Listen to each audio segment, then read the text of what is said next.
प्रयागराज मुंडेरा स्थित दीक्षित क्लिनिक में डॉक्टर पीयूष दीक्षित जी ने हृदय रोग संबंधित बीमारियों के बारे में जागरूकता और बचाव और उनसे संबंधित सुझावों के लिए एक चर्चा का आयोजन रखा। डॉक्टर पीयूष दीक्षित जी ने इस चर्चा का नाम मेडिकल चौपाल रखा।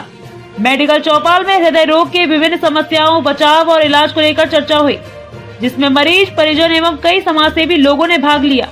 नमस्कार, मैं पंकज शुक्ला, गुड मॉर्निंग भारत से। और जैसा कि आप देख पा रहे हैं, इस समय मैं प्रयागराज मुंडेरा स्थित दीक्षित क्लिनिक में हूँ और दीक्षित क्लिनिक के डायरेक्टर डॉक्टर पीयूष दीक्षित जी, जो स्वयं एक हृदय रोग विशेषज्ञ एवं मधुमेह रोग विशेषज्ञ हैं, उन्होंने एक हृदय रोग से संबंधित प्रश्नोत्तरी के लिए एक बैठक बुलाई है, जिसमें हृदय रोग से संबंधित बीमारियों के लिए लोग जागरूक हो सकें। और इस बैठक का नाम उन्होंने मेडिकल चौपाल रखा है। और आइए देखते हैं मेडिकल चौपाल में हृदय रोग संबंधित किन किन बीमारियों पर चर्चा होती, किन लक्षणों पर चर्चा होती है। आइए देखते हैं डॉक्टर पीयूष दीक्षित जी को। मेडिकल चौपाल में मेरा प्रश्न डॉक्टर साहब से ये है कि डॉक्टर साहब, आज के समय में जिस प्रकार युवा वर्ग को भी हार्ट की समस्या होती जा रही है, उसका विशेष कोई कारण है या किन्हीं अन्य कारणों से हम इस बीमारी से ग्रसित होते जा रहे हैं? पूरे ही युवा भी हों, बुजुर्ग हों, सभी को हार्ट की एक समस्या होती जा रही है। इसके पीछे कारण क्या है? अभी हम लोग भी जब देख रहे हैं कि समाज में हार्ट के मरीजों की संख्या बहुत तेजी से बढ़ रही है, तो WHO, यूनिसेफ या जो भी स्वास्थ्य संगठन है जो काम कर रहे हैं, वो भी इस आंकड़ों को लेकर परेशान हैं कि इतनी तेजी से हार्ट के मरीजों की संख्या क्यों बढ़ रही है। जो कुछ कारण हम लोगों को समझ में आए हैं, उसमें यह है कि जो गर्भस्थ शिशु है, अगर उसकी मां अल्कोहल या सिगरेट का सेवन करती है, तो जो बच्चा पैदा होगा उसमें भी स्वास्थ्य की समस्याएं रहेंगी और उसको हार्ट की समस्याएं होने की संभावना रहेगी। उससे थोड़े और बच्चे जब बड़े हो रहे हैं, तो आजकल बच्चे मोबाइल पर खेलते हैं। फिजिकल खेल जो थे, जो हमारे पारंपरिक खेल थे, जैसे कुश्ती, हॉकी, फुटबॉल, छुअम छाई या दौड़ भाग, ये खत्म होते जा रहे हैं। अब बच्चे भी मोबाइल पे गेम खेलते हैं। और जो वेस्टर्न फूड जैसे बर्गर, नूडल्स, पास्ता, ये हम लोगों ने जो खाना शुरू किया, तो इससे छोटे बच्चों में, 12 साल 15 साल के बच्चों में भी हार्ट की संभावनाएं अब होने लगी हैं। उनसे जो थोड़े बड़े हैं, 25 साल के जो युवा हैं, उनमें क्या हुआ है कि अल्कोहल, स्मोकिंग का प्रभाव बढ़ा है, तनाव बढ़ा है और जिंदगी का जो सामंजस्य है वो घटा है। अब रात में लोग रात के 2 बजे तक मोबाइल देखते हैं और सुबह 11 बजे तक सोते हैं। मॉर्निंग वॉक खत्म हो गई है, तनाव है, बढ़ता जा रहा है। तो इन सब चीजों से युवाओं में भी हार्ट की समस्याएं बढ़ रही हैं। कोविड के बाद या जो अभी डेंगू आया था, इसके बाद भी देखा है कि अचानक हार्ट के मरीजों में, हार्ट अटैक के मरीजों की संभावनाएं या गिनती बढ़ी है। तो शायद कोई वायरल कारण भी हो। तो पाश्चात्य सभ्यता का बढ़ना, एक्सरसाइज कम करना, मॉर्निंग वॉक कम करना, बाहर होटलों में ज्यादा खाना, सिगरेट, तंबाकू का सेवन, महिलाओं में भी इसका बढ़ना और अपने समाज में एक जो विघटन हो रहा है, परिवार का टूटना भी जो एक कारण है, उसकी कारण से भी हृदय की संभावनाएं बढ़ रही हैं। आजकल मित्रों की कमी हो रही है, अच्छे मित्र जिनसे आप अपना दुख और सुख कह सके, अगर ये भी कम हो रहे हैं, तो धीरे धीरे हार्ट की संभावनाएं बढ़ेंगी। इसी कारण आज 3 में से 1 आदमी, हर तीसरा आदमी हार्ट का मरीज है। तो ये एक चिंतनीय विषय है और इस पर अगर अभी हम लोगों ने कार्रवाई नहीं की, तो आने 2050 तक भारत में हर दूसरा मरीज हार्ट का मरीज हो जाएगा। ये एक चिंतनीय विषय। डॉक्टर साहब, मैं पूछना चाहता हूँ कि जो आजकल प्रदूषण है, धूल धक्कड़ है, इसकी वजह से भी क्या हार्ट की प्रॉब्लम हो रही है? धूल धक्कड़ और प्रदूषण से हार्ट की समस्या तो नहीं बढ़ेगी, पर अगर किसी व्यक्ति को सांस की प्रॉब्लम है, वो एलर्जिक है, तो धूल मिट्टी में जब जब वो जाएगा उसको ब्रोंकोस्पाज्म होगा, तो ऐसी स्थिति में चेस्ट पेन हो सकता है। पर जो एक बड़ा समसामयिक प्रश्न है, बड़ा जेन्युइन सा सवाल है कि अगर पेशेंट को चेस्ट पेन हो रहा है तो हम ये कैसे पता करेंगे कि ये हार्ट का दर्द है या ये किसी और कारण से, क्योंकि चेस्ट में जो सीने में है वो कई कारणों से दर्द हो सकता है। तो हार्ट का पेन में पेशेंट को जनरली आप देखेंगे तो जब आप उसका पल्स पकड़ेंगे तो या तो या बहुत तेज चल रहा होगा या बहुत कम चल रहा होगा। पेशेंट को ठंडा पसीना आएगा, मरीज को देखेंगे कि हाथ में पसीना है, पर जब आप उसको छुएंगे तो देखेंगे कि मरीज ठंडा है एकदम। अगर उसके माथे पर पसीना है, चेस्ट में भारीपन है, तो ऐसी स्थिति में आपको मानना चाहिए कि ये हार्ट का मरीज हो सकता है और सबसे पहले किसी उचित स्थान पर इसका एक ईसीजी कराएं और ईसीजी कराकर किसी रिलीवेंट डॉक्टर को दिखाएं। यहां पर एक चीज बहुत जरूरी है गौर करने की कि पहली ईसीजी हार्ट अटैक में भी गलत आ सकती है। गलत मतलब नॉर्मल आ सकती है, पर आप 2 घंटे बाद, 3 घंटे बाद, 4 घंटे बाद या 6 घंटे बाद जब उसका दोबारा ईसीजी करेंगे तो उसमें बड़ा बड़ा हार्ट अटैक आएगा। इस कारण कई बार लड़ाइयां भी होती हैं, लोगों को लगता है कि आपने हमारे मरीज को सही से डायग्नोज नहीं किया, पर यह एक मेडिकल कंडीशन है, क्योंकि आपका हार्ट अटैक होगा, आपके हार्ट में बदलाव आने में थोड़ा समय लगता है। उससे पहले अगर आपने ईसीजी कर लिया है तो ईसीजी नॉर्मल आएगा। तो नॉर्मल ईसीजी का मतलब यह नहीं है कि हार्ट अटैक नहीं है, उसकी कुछ ब्लड की जांचें होती हैं, आप वो जांच कराइए और किसी अच्छे डॉक्टर को तुरंत दिखाइए। हो सकता है कि समय पर उपचार होने से आपके मरीज की जान बच जाए। अचानक से हार्ट अटैक आने पे सर क्या करना चाहिए? भगवान ये अप्रिय स्थिति किसी को ना दे, पर हमारे परिवार में, हमारे मित्रों में, हमारे शुभचिंतकों में, पड़ोसियों में कभी ना कभी इस तरह की घटना होती ही है कि अचानक आपको पता चलता है कि बगल वाले पेशेंट को या बगल वाले घर को या आपके फादर को या आपके भाई को, घर में किसी को भी चेस्ट पेन हो रहा है। तो सबसे पहले मरीज को घरेलू उपचार में अपना समय बर्बाद नहीं करें, क्योंकि हार्ट अटैक का गोल्डन आवर है 2 घंटे। चेस्ट पेन होने से 2 घंटे के भीतर भीतर आप जितनी जल्दी इलाज शुरू करेंगे, मरीज के बचने की संभावना उतनी बढ़ेगी। तो कई बार ऐसा होता है कि हम अजवाइन, नीम और घरेलू नुस्खे करते रहते हैं और हम वो एक अच्छा समय जो हो सकता था काम का, उसको वेस्ट कर देते हैं। तो सबसे पहले मरीज को तुरंत किसी नियरेस्ट डॉक्टर पर ले जाएं और एक ईसीजी करने के लिए उनसे कहें। डॉक्टर अवनीश कुमार ये भी हमारे साथ आज चौपाल में हैं। अभी एक सवाल डॉक्टर साहब आया था, मैं उससे आपका भी जवाब जानना चाहूंगा कि अगर किसी पेशेंट को हार्ट अटैक आता है तो हमें क्या करना चाहिए? सर, सबसे पहले तो हार्ट अटैक की डायग्नोसिस बनानी है।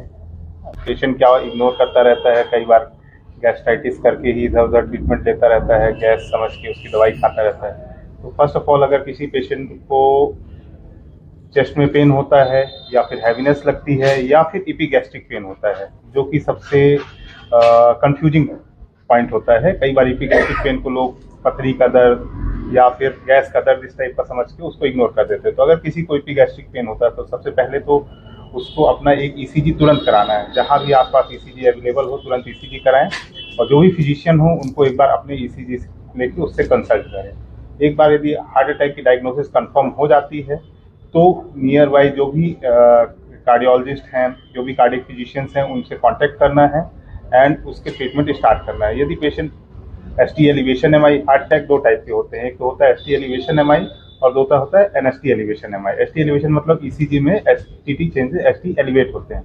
तो अगर एसटी एलिवेशन एमआई है, विंडो पीरियड होता है 12 आवर्स का। यदि 12 आवर्स के विंडो पीरियड के अंदर पेशेंट पहुंच जाता है फिजिशियन के पास, देन उस पेशेंट को थ्रोम्बोलाइज करना है।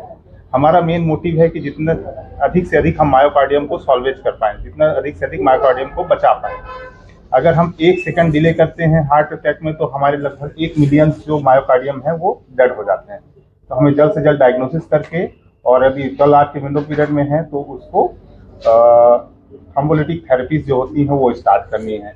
अगर कोई ऐसा सेंटर है जहाँ पे एंजियोग्राफी एंजियोप्लास्टी की सुविधा उपलब्ध है तो तुरंत पहुंच के बेटर यही होता है कि डायरेक्टली एंजियोग्राफी एंजियोप्लास्टी के लिए प्रोसीड करें, क्योंकि जितनी जल्दी नस खुल जाएगी उतना ज़्यादा से ज़्यादा हार्ट का पार्ट हम बचा पाएंगे। इसके बाद लोगों का एक कन्फ्यूजन होता है कि हार्ट अटैक हो गया है, अब दवाइयों का क्या। तो दवाइयाँ हार्ट अटैक के बाद लाइफ लॉन्ग लेनी है। पेशेंट को क्या होता है कि 3 से 4 महीने बाद जब उसको अच्छा फील होने लगता है तो उसको लगता है कि अब दवाइयाँ बंद कर देनी चाहिए, अपनी मन से दवाइयाँ बंद कर देता है। हम जो दवाइयाँ स्टार्ट करते हैं वो हार्ट अटैक के लिए नहीं करते हैं, हम future risk of heart attack को प्रिवेंट करने के लिए दवाइयाँ स्टार्ट करते हैं। तो एक मिसकंसेप्शन लोगों में ये कि 3-4 महीने दवाई खा लेते हैं उसके बाद बंद कर देते हैं, और जिससे उनमें सेकंड हार्ट अटैक या सेकंड एमआई होने का चांसेस जो होता है बढ़ जाता है। बात है जो डॉक्टर साहब ने कहा कि second heart attack, her heart attack के बाद आपकी मृत्यु की संभावना बढ़ती चलेगी। तो जो ट्रीटमेंट मॉडलिटी है, जो हम इलाज कर रहे हैं, वो हम ये चाहते हैं कि भविष्य में आपको सेकंड हार्ट अटैक या थर्ड हार्ट अटैक ना आए, क्योंकि हर बार हम कितना भी अच्छा इलाज करें कुछ पार्ट हार्ट का डैमेज हो जाएगा, दूसरी बार में और हुआ, तीसरी बार में और हुआ। तो जितनी बार डैमेज होता चलेगा उतनी बार आपकी हार्ट कमजोर होता चलेगा, और हार्ट चूंकि सेंट्रल ऑर्गन है उसी पे पूरा शरीर निर्भर है, तो जितना वो डैमेज हो जाएगा फिर आपके हाथ में बहुत ज्यादा करने को नहीं बचता है। तो इसीलिए हार्ट के पेशेंट का विधिवत जांच इलाज कराएं, और ट्रीटमेंट जब तक डॉक्टर कहे तब तक उसको रेगुलर करें। ये हम लोगों की आप लोगों को राय है। सपोज हमारा हार्ट अटैक रात में हुआ तो हमें उस टाइम क्या करना चाहिए, क्योंकि हमें जाते में तो टाइम लगेगा और दूर हॉस्पिटल है, हम इतनी जल्दी नहीं पहुंच सकते हैं, और समझने में भी एटलीस्ट हमें 10 मिनट एंड 30 मिनट्स लगते ही हैं, 10 मिनट्स। तो उस टाइम में हमें क्या करना है? पेशेंट यदि हमारे पास डायबिटिक हाइपरटेंसिव है जिसमें हमें लगता है कि हार्ट अटैक का रिस्क ज़्यादा है, तो मैं अपने सारे पेशेंट को यही सलाह देता हूँ कि अपने घर पे एटलीस्ट डिस्प्रिन की टैबलेट और सॉर्बिट्रेट की टैबलेट अपने पास ही रखें। कभी भी उनको सिम्टम्स होते हैं मैं उनको सिम्टम्स एक्सप्लेन करता हूँ। अगर इस टाइप के सिम्टम्स यदि आपको हो रहे हैं तो डेफिनेटली एक डिस्प्रिन की टैबलेट और एक सॉर्बिट्रेट की टैबलेट ले लें, जिससे आपके पास एक टाइम, आपको एक हाफ एन आवर 1 आवर का टाइम मिल जाए हॉस्पिटल तक पहुँचने का। बट ऐसा नहीं करना है कि डिस्प्रिन और सॉर्बिट्रेट लेके घर पे ही बैठ जाना है। हार्ट में बीपी भी हाई हो जाता है? हाँ, कई बार बीपी हाई हो जाता है या बीपी लो हो जाता है, और पसीने बहुत ज़्यादा आते हैं। टिपिकल चेस्ट पेन जो होगा उसमें हमें चेस्ट में हैवीनेस टाइप का फील होगा और उसका रेडिएशन होगा। कई बार हमें ऐसा लगेगा गले में चोकिंग हो रही है, हाथ में या शोल्डर में भारीपन लग रहा है, एंड उसके साथ साथ पसीना आएगा, उल्टी जैसा मन करेगा। अगर इस टाइप के सिम्टम्स हो रहे हैं तो डेफिनेटली वो कार्डियक सिम्टम्स हैं, उसके लिए अपने को तुरंत ईसीजी करके और नियर बाई हॉस्पिटल में रेस्ट करना है। दूसरा, कई बार क्या होता है कि कुछ पेन होते हैं, एटिपिकल पेन होते हैं, जैसे अभी मैंने एपिगैस्ट्रिक पेन की बात की थी, वो हार्ट में ना होके जस्ट पेट के ऊपरी भाग में होता है। तो कई बार इस तरह का दर्द होता है, अगर वो पसीना देके या फिर उसका रेडिएशन हो रहा है गले में या शोल्डर में, तो डेफिनेटली वो भी हार्ट अटैक में ही काउंट होगा और उसका इलाज जो होगा हार्ट अटैक की तरह ही होगा। एक चीज यहाँ पर मैं बताऊंगा, आप लोग सब लोग घर में याद रखिए, अगर आपके घर में कोई डायबिटिक पेशेंट है जिसको डायबिटीज है, वो हो सकता है कि किसी भी तरह का चेस्ट पेन ना बताए, वो कहेगा कि हमको घबराहट हो रही है, बेचैनी हो रही है। बस मैंने कम से कम कई केस इस तरह के देखे हैं जहां मरीज ने कहा कि हमको घबराहट बेचैनी हो रही है। कोई चेस्ट पेन नहीं था, कोई रेडिएशन नहीं था, कोई स्वेटिंग नहीं था, कुछ नहीं था, सिर्फ एक सिम्पटम कि घबराहट हो रही है। और इसमें लोग क्या करते हैं, कभी कहते हैं शुगर कम हो रहा होगा, नींबू पानी, चीनी पानी, गैस की दवाई, अजवाइन, ये सब देते रहते हैं, और 3 घंटे 4 घंटे बाद जब वो हमारे पास आते हैं तो पल्सलेस, बीपीलेस होते हैं, हमारे पास इलाज करने का समय नहीं मिलता। तो कभी भी अगर डायबिटिक पेशेंट है और वो कहता है कि बहुत घबराहट बेचैनी हो रही है, उसका ईसीजी जरूर कराएं, हो सकता है कि आपकी ये एक ईसीजी उसकी जान बचा ले। मैं सर के पॉइंट को थोड़ा आगे बढ़ाना चाहूँगा। केवल 20% पेशेंट ऐसे होते हैं डायबिटिक पेशेंट जिसमें कि कार्डियक चेस्ट पेन टिपिकल होता है। रेस्ट 80% पेशेंट्स में तो 40 to 50% सर ने जैसा बताया उलझन घबराहट के साथ प्रेजेंट करते हैं, और 20 से 30% केसेज ऐसे होते हैं कि केवल सांस फूलने के साथ प्रेजेंट करते हैं। एकाएक बैठे हुए हैं, एकाएक उनको सांस फूलने लगेगी, पसीना आने लगेगा, ये भी ऐसे पेशेंट में, डायबिटिक पेशेंट में हार्ट अटैक के ही लक्षण होते हैं और उनको उसी के हिसाब से ट्रीट करना है। सर किसी को पहली बार आ रहा है हार्ट अटैक, तो हमें कैसे पता चलेगा कि इसको हार्ट अटैक ही आया है या तो कुछ और है? मतलब कैसे पता चलेगा हमें? देखिए, डॉक्टर साहब ने आपको chest pain, epigastric pain, pain in the neck, pain in the left arm, घबराहट, बेचैनी, सांस फूलना, कोल्ड क्लेमिक पल्स, कोल्ड स्वेटिंग, ये सब बताया, चेस्ट पेन बताया।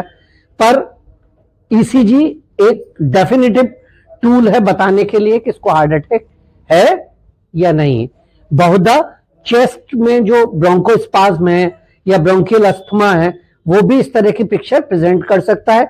कभी कभी एसिडिटी में भी सेम पिक्चर बन सकती है, पर ये आपका डिसाइड करने का विषय नहीं है।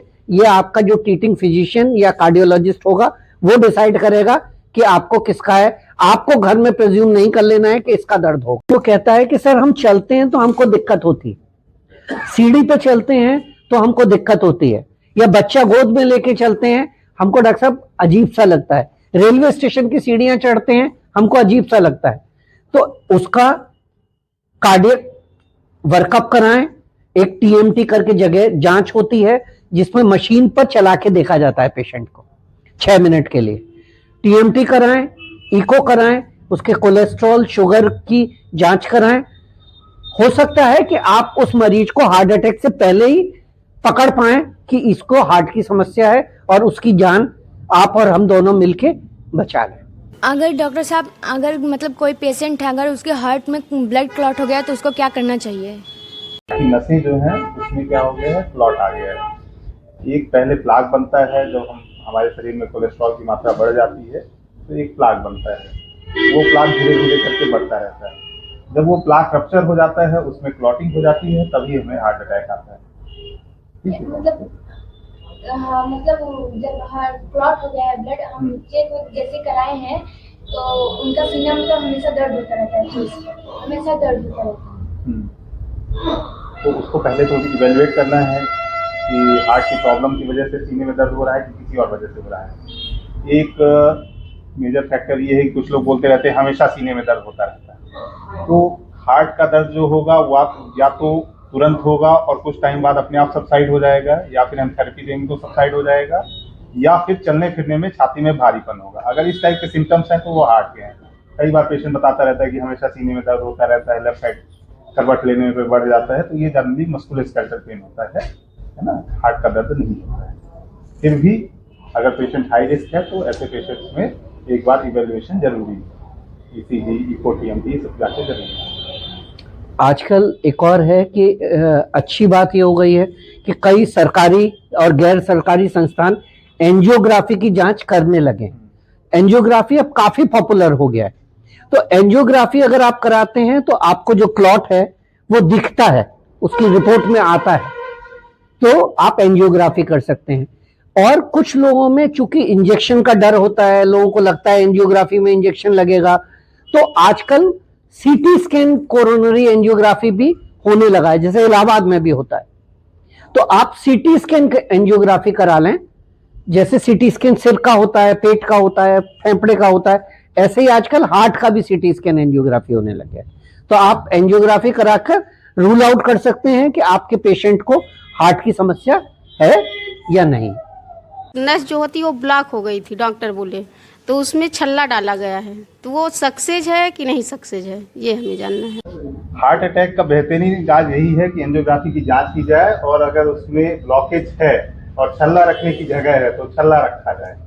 ठीक है, इसी को एंजियोप्लास्टी बोलते हैं। हाँ, ये है कि एंजियोप्लास्टी करने के बाद भी 0.5 to 0.9% का रिस्क रहता है फ्यूचर में हार्ट अटैक होने का। और छल्ला हमने रखा है तो वो ऐसी जगह पे रखा है जहाँ बीमारी थी, बट दूसरी नसों में बीमारी नहीं होगी या दूसरी नसों में बीमारी हो कि उसके कारण से हार्ट अटैक नहीं आएगा, इसकी कोई गारंटी नहीं होती है। इसीलिए हम मरीज को सलाह देते हैं कि छल्ला पड़ने के बाद भी दवाइयाँ अपनी जिंदगी भर चलाएं, जब तक कि आपके कार्डियोलॉजिस्ट या आपके जो फिजिशियन है वो आपको जैसा सलाह देते रहें।